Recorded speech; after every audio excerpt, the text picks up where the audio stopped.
Le week-end du 7 octobre, on est parti en randonnée. Il y a quelque temps, je ressentais un besoin immense d'y retourner, de ressentir ce silence, cette quiétude que l'on ne trouve nulle part ailleurs, ces géants si puissants et robustes.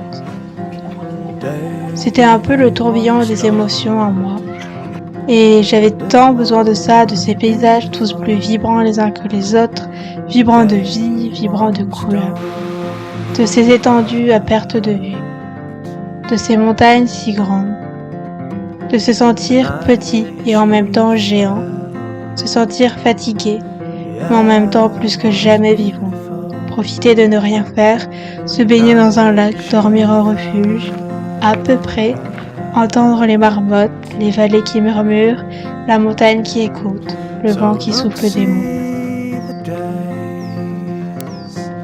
Voir les fleurs qui attendent patiemment le soleil pour les réchauffer, elles qui sont toutes recroquevillées, les lacs et leurs légères ondulations, les cheveux de la montagne en cascade, le souffle précieux de la vie qui vit.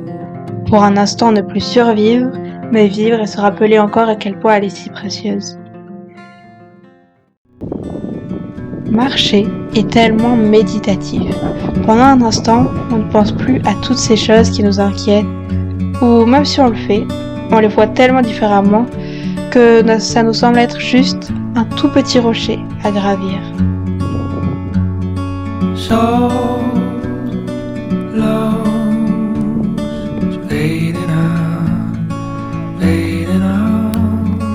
Ici, sur Terre, on n'y sera qu'une fois à expérimenter cette vie si troublante parfois et si merveilleuse à d'autres moments. Cette vie remplie de poésie et de cruauté, cette vie qui nous en fait voir de toutes les couleurs. Ce n'est pas facile, on se fait vite du souci pour pas grand-chose, alors que la paix, la joie est en nous à chaque instant. L'obscurité n'est qu'une absence de lumière. L'accueillir et lui dire que ça y est, on l'a accepté, mais que maintenant on veut sourire et virevolter au gré du vent chantant.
La montagne nous enseigne la modestie. Elle nous ramène à notre juste dimension face à l'immensité et à la pérennité de la nature.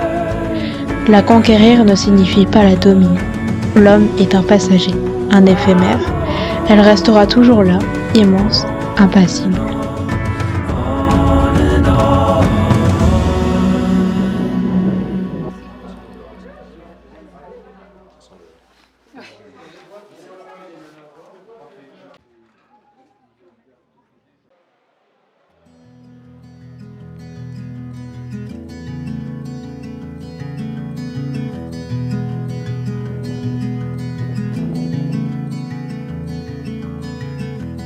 Oh, I'm headed to the mountains.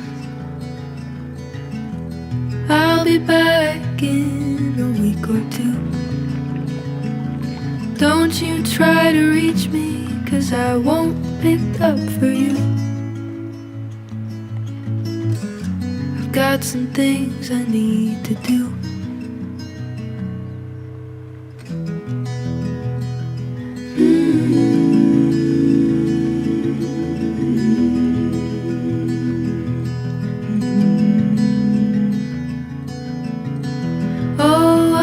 headed to the mountain where the air is sweet and new. Don't you try to reach me, 'cause I don't wanna talk to you. I've got some thinking to do. I'm trying to let go. I think it could help being alone. And I'm trying not to let you make me cry. I've spilled too many tears, and I think I deserve to be alone. And don't you try to reach me while I pick myself up and go. I've got to do this on my own. I need to build myself a home.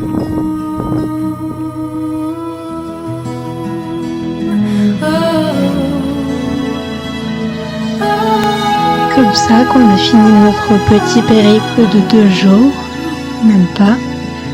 On est rentré à la maison avec plein de souvenirs dans la tête, plein de jolis paysages,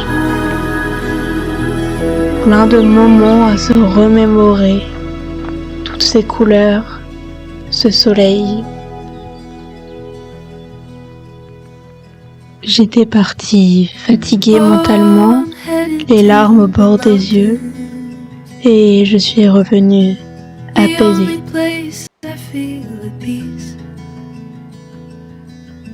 I knew you'd come after me, so I threw away the keys.